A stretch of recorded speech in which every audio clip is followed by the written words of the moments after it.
Hello students, तो कैसे हैं आप लोग। उम्मीद करता हूँ अच्छे ही होंगे। तो आज हम लोग बात करने वाले हैं ब्लूटूथ टेक्नोलॉजी के बारे में। इस टेक्नोलॉजी से तो आप अवश्य ही परिचित होंगे। तो आज हम ब्लूटूथ टेक्नोलॉजी की बिल्कुल डीप स्टडी करेंगे। इसमें हम बात करेंगे कि ब्लूटूथ टेक्नोलॉजी क्या है और इसके एडवांटेज क्या हैं और इसके डिसएडवांटेज क्या हैं। बाकी ब्लूटूथ टेक्नोलॉजी की हिस्ट्री क्या रही है, किस प्रिंसिपल पर काम करता है, तो इन सब चीज़ों के बारे में आज हम बात करेंगे। तो बने रहिए वीडियो के आखिरी तक, जिससे आपकी पूरा ब्लूटूथ टेक्नोलॉजी के बारे में अच्छे से सीख कर जाएं।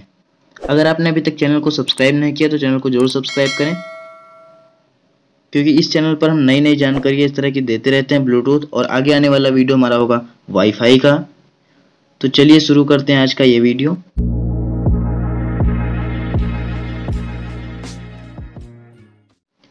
तो सबसे पहले हम बात करेंगे ब्लूटूथ तकनीक की, यानी हमारी ब्लूटूथ टेक्नोलॉजी। देखिए, ब्लूटूथ का साइन कुछ इस तरीके से होता है, आप जानते होंगे अच्छे से।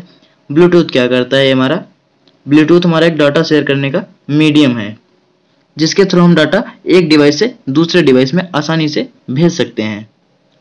तो चलिए बिल्कुल इसको आसान भाषा में समझने की कोशिश करते हैं। ब्लूटूथ तकनीक एक उच्च गति और कम शक्तिशाली वाली वायरलेस टेक्नोलॉजी है। देखिए, ब्लूटूथ वायरलेस टेक्नोलॉजी है, ये तो हम सभी जानते हैं। देखिए, तो ब्लूटूथ जो है एक हाई स्पीड और लो पावर वाली वायरलेस टेक्नोलॉजी है, जिसे फोन या अन्य पोर्टेबल उपकरणों को कनेक्ट करने के लिए डिजाइन किया गया है। यह फोन, कंप्यूटर और अन्य उपकरण को जोड़ने के लिए कम शक्ति के रेडियो संचार IEEE 802.15.1 का यूज करती है। देखिए, IEEE 802.15.1 क्या होता है। IEEE एक हमारा स्टैंडर्ड है, जिसका फुल फॉर्म होता है institute of electrical and electronics engineers. और जो हमारा 802.15.1 है, यह हमारे कम्युनिकेशन प्रोटोकॉल के अंतर्गत आता है, जिससे कि हम डिफाइन कर सकते हैं कि हमारा ब्लूटूथ है या वाईफाई है। मान लो यहाँ पर 15 ना होकर अभी 11 हो जाता, तो हमारा वाईफाई के लिए हो जाता है। ठीक है। आमतौर पर लगभग 10 मीटर ब्लूटूथ सिग्नल आराम से संचरित हो सकते हैं। देखिए, किन्हीं भी दो डिवाइसेस के बीच जिनके बीच की दूरी 10 मीटर है, उनके बीच आसानी से कम्युनिकेशन किया जा सकता है। अब हम लोग समझेंगे हाउ डज ब्लूटूथ वर्क्स, यानी ब्लूटूथ की कार्यविधि। ब्लूटूथ हमारा कैसे कार्य करता है। तो देखिए, ब्लूटूथ जो हमारा 2.45 गीगाहर्ट्ज के फ्रीक्वेंसी बैंड को सपोर्ट करता है। ठीक है। यह हमारा ISM बैंड के अंदर आता है। ISM बैंड हमारा क्या होता है, जो ISM बैंड होता है ये हमारा इंडस्ट्रियल, साइंटिफिक और मेडिकल, इनके लिए हमारा रिजर्व रखा गया है। ISM बैंड जो हमारा है रेडियो स्पेक्ट्रम का पार्ट है। 2.4 गीगाहर्ट्ज के साथ ये काम करता है और 3 वॉइस चैनल के साथ 721 kbps तक सपोर्ट कर सकता है। इस फ्रीक्वेंसी बैंड, यहाँ पर बैंड लिखा हुआ है, को औद्योगिक, वैज्ञानिक और चिकित्सा उपकरणों के उपयोग के लिए अंतरराष्ट्रीय समझौते द्वारा अलग रखा गया है। देखिए, वही चीज जो हमने भी बताया था कि इंडस्ट्रियल, साइंटिफिक और मेडिकल, इसमें क्या होता है कि हमको गवर्नमेंट से बैंडविड्थ वगैरह नहीं खरीदनी पड़ती है, जैसे कि मोबाइल कम्युनिकेशन के लिए हमको लेने पड़ती है। तो ब्लूटूथ क्या कर सकता है, ब्लूटूथ एक साथ मैक्सिमम 8 डिवाइस से कनेक्ट हो सकता है और प्रत्येक डिवाइस IEEE 802 स्टैंडर्ड से एक यूनिक 48 बिट एड्रेस प्रदान करता है, जिसमें कनेक्शन को पॉइंट टू पॉइंट या मल्टी पॉइंट बनाया सकता है, यानी बनाया जा सकता है। इसका यह मतलब है कि जो हमारा कनेक्शन है उसको पॉइंट टू पॉइंट या मल्टी पॉइंट बनाया जा सकता है। ठीक है। अब थोड़ी ब्लूटूथ की हिस्ट्री के बारे में बात कर लेते हैं। तो ब्लूटूथ वायरलेस टेक्नोलॉजी का नाम डेनिस विकिंग किंग और हेराल्ड ब्लाटैंड के नाम पर रखा गया। उनके नाम का अर्थ अंग्रेजी में ब्लूटूथ है।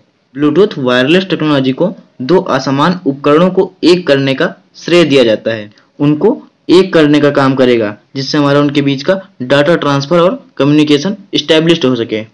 सन 1994 में मोबाइल फोन और अन्य उपकरणों के बीच संचार यानी कम्युनिकेशन के लिए केबल्स का विकल्प खोजने के लिए ब्लूटूथ टेक्नोलॉजी का उदय हुआ। ये हमारा ब्लूटूथ टेक्नोलॉजी लिखा हुआ है। और 1998 में इरिसन, IBM, नोकिया, तोशिबा जैसे कंपनियों में ब्लूटूथ स्पेशल इंटरेस्ट ग्रुप यानी SIG का गठन किया गया। कब किया गया? 1998 में, जिसने 1991 में पहला संस्करण प्रकाशित किया। पहला संस्करण 1.2 स्टैंडर्ड था, जिसमें 1 Mbps की डाटा दर की गति थी। यानी जो हमारी डाटा रेट की स्पीड थी वो 1 Mbps थी, और जो दूसरा संस्करण यानी 2.0 M पर बार था जिसमें 3 Mbps की डेटा दर थी। ठीक है, ये हमारा मान लो इसकी स्पेसिफिकेशंस है और ये हमारी डाटा रेट है। तीसरा 24 Mbps की गति के साथ 3.0 प्लस HS था। तत्पश्चात यानी जस्ट उसके बाद नवीनतम संस्करण 4.0 आया और अब मार्केट में 5.0 तक भी आ चुके हैं। अब हम बात करेंगे ब्लूटूथ के प्रिंसिपल के बारे में, यानी हमारा जो ब्लूटूथ है उसके पीछे का क्या प्रिंसिपल है। तो जो ब्लूटूथ नेटवर्क है, ब्लूटूथ नेटवर्क में एक पर्सनल एरिया नेटवर्क या पिकोनेट होता है। तो देखिए ब्लूटूथ एक हमारा किस तरह का नेटवर्क है, ये हमारा एक पैन नेटवर्क है जिसको हम बोलते हैं पर्सनल एरिया नेटवर्क। हो सकता है आप जानते हो लैन होता है, एक मैन होता है, एक वैन होता है, तो उसी में हमारा आता है एक पर्सनल एरिया नेटवर्क और इसको हम पिकोनेट बोल सकते हैं। देखिए पिकोनेट क्या होता है, एक होता है पिकोनेट और एक होता है हमारा स्कैटर नेट। तो पिकोनेट अभी हम थोड़ा आगे समझेंगे, पहले थोड़ा इसको समझ लेते हैं, एक हम फिगर में समझेंगे कि पिकोनेट हमारा होता क्या है। जिसमें न्यूनतम 2 से अधिकतम 8 तक ब्लूटूथ पेयर डिवाइस होते हैं, आमतौर पर एक मास्टर और 7 स्लेव पेयर्स, यानी हमारा जो एक उसमें मास्टर होगा और 7 स्लेव पेयर्स होंगे, 7 हमारे उस मास्टर से जुड़े हुए होंगे।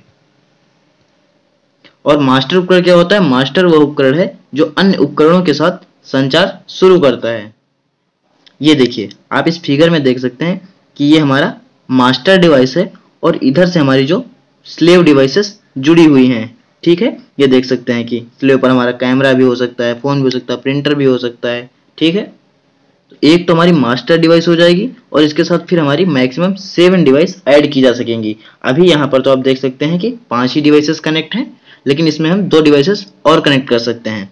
तो ये हमारा पिकोनेट का कॉन्सेप्ट होता है कि जिसमें हमारी एक मास्टर डिवाइस होगी और बाकी की जो डिवाइस होंगी उससे कनेक्ट रहेंगी। ठीक है, बल्कि लेकिन स्कैटर नेट में क्या होता है, बोल सकते हो कि एक हमारा जो ग्रुप होता है पिकोनेट का।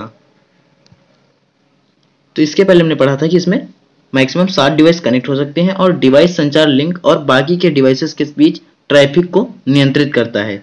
इसलिए डिवाइसेस को अपना टाइम मास्टर के साथ सिंक्रोनाइज करना पड़ता है। ठीक है, मतलब उसकी जो टाइमिंग होती है जो मास्टर डिवाइस होता है उसके साथ मैच करानी पड़ती है अन्य डिवाइसेस को। अब हम बात करेंगे एडवांटेज ऑफ ब्लूटूथ के बारे में कि हमको ब्लूटूथ के क्या एडवांटेज मिलते हैं। जैसे पहले अगर देखें तो आप डाटा अगर शेयर करते रहे होंगे आज के 5-6 साल पहले तो ब्लूटूथ का बहुत ज़्यादा उपयोग करते होंगे, लेकिन आज के समय डाटा शेयर करने के लिए कई सारी चीज़ें हमारे पास मौजूद हैं।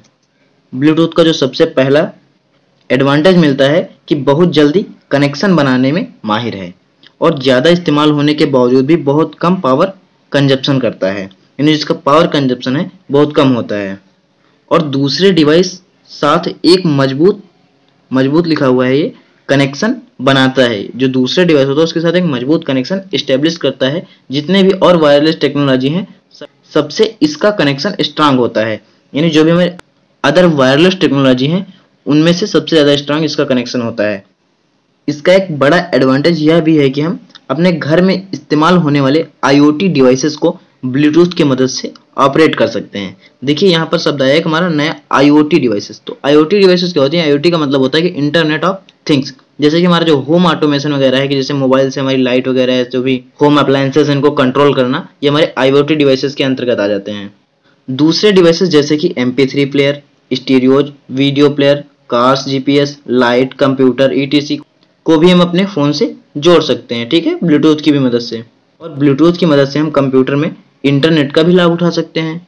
इसके लिए ज़रूरी होता है बस एक USB का। और अगर आप अपने एंड्रॉयड फ़ोन का इंटरनेट शेयर करना चाहते हैं अगले अपने फ्रेंड्स के साथ, तो आप उसको भी ब्लूटूथ की मदद से ही शेयर कर सकते हैं। अगर आपने कभी ब्लूटूथ की मदद से शेयर किया है तो आप नीचे कमेंट में ज़रूर लिखें कि हाँ हमने कभी शेयर किया है, या हाँ हम शेयर करना जानते हैं कि कैसे हम ब्लूटूथ की मदद से इंटरनेट सेंड करते हैं। अब हम बात करेंगे एप्लीकेशंस ऑफ ब्लूटूथ टेक्नोलॉजी, यानी जो ब्लूटूथ टेक्नोलॉजी है उसके क्या एप्लीकेशंस हैं डेली लाइफ में। तो ब्लूटूथ टेक्नोलॉजी का इस्तेमाल निम्नलिखित कार्य के लिए किया जाता है। इसकी सहायता से इमेज, वीडियो और ऑडियो जैसी फाइल्स को बिना किसी वायर केबल का इस्तेमाल किए स्मार्टफोन या लैपटॉप से ट्रांसफर किया जा सकता है। ठीक है, लैपटॉप और कंप्यूटर के बीच वायरलेस नेटवर्क स्थापित करने के लिए इस टेक्नोलॉजी का इस्तेमाल किया जाता है क्योंकि इसमें बहुत ही कम बैंडविड्थ की आवश्यकता होती है। ठीक है, सभी पेरिफेरल डिवाइसेस जैसे कि कीबोर्ड, स्पीकर्स, माउस, प्रिंटर इत्यादि को पीसी या लैपटॉप के बिना किसी वायर या कॉर्ड के कनेक्ट किया जा सकता है। यानी इन सभी डिवाइसेस को बिना किसी वायर या बिना किसी कॉर्ड से हम कनेक्ट कर सकते हैं बिल्कुल वायरलेसली। तो देखिए हर चीज के दो पहलू होते हैं, अगर ब्लूटूथ का एडवांटेज है तो उसका डिसएडवांटेज भी होगा। तो अब हम बात करेंगे डिसएडवांटेज के बारे में, यानी ब्लूटूथ के हमारे क्या डिसएडवांटेज हैं। तो देखिए चूंकि होम आरएफ टेक्नोलॉजी भी इसी फ्रीक्वेंसी पर ऑपरेट करती है, इसलिए कई बार एक दूसरे के साथ इंटरफेरेंस भी हुआ करती है। ठीक है, जैसे कि आप देखेंगे माइक्रोवेव जो ओवन होता है हमारा, वो भी हमारा 2.4 गीगाहर्ट्ज पर ही काम करता है। तो वही चीज कहने की कोशिश की जो हमारी होम आरएफ टेक्नोलॉजीज हैं, तो ये भी हमारी क्या करती हैं, इसी फ्रीक्वेंसी पर ऑपरेट करती हैं। इसकी बैंडविड्थ काफी लोअर होती है वाईफाई के कंपेयर में। वाईफाई के कंपैरिजन में क्या होता है, इसकी बैंडविड्थ जो है थोड़ी लोअर होती है। इसमें बैटरी यूजेज ज्यादा होती है जब ब्लूटूथ ऑन की स्थिति में होती है, यानी जब ब्लूटूथ हमारा ऑन होता है तो बैटरी यूजेज जो होता है इसमें ज्यादा होती है। इसलिए ये रिकमेंड किया जाता है कि इस्तेमाल न होने पर ब्लूटूथ को ऑफ कर दें, जिससे मोबाइल की बैटरी लाइफ भी बढ़ जाती है। ठीक है, तो ये आज का हमारा वीडियो रहा ब्लूटूथ टेक्नोलॉजी के बारे में। अगर आपको वीडियो अच्छा लगा हो तो वीडियो को एक लाइक जरूर करें और कमेंट करके अपने सुझाव जरूर दें। वीडियो को आपने बिल्कुल आखिरी तक देखा है, इसके लिए बहुत धन्यवाद करना चाहूँगा। और हाँ, अगर अभी तक आपने टेलीग्राम चैनल को नहीं ज्वाइन किया है तो SBSV एकेडमी टेलीग्राम चैनल को जरूर ज्वाइन करें, लिंक डिस्क्रिप्शन में दे रखा है। और तो हम मिलेंगे किसी नए वीडियो में नए टॉपिक के साथ, तब तक के लिए जय हिंद जय भारत।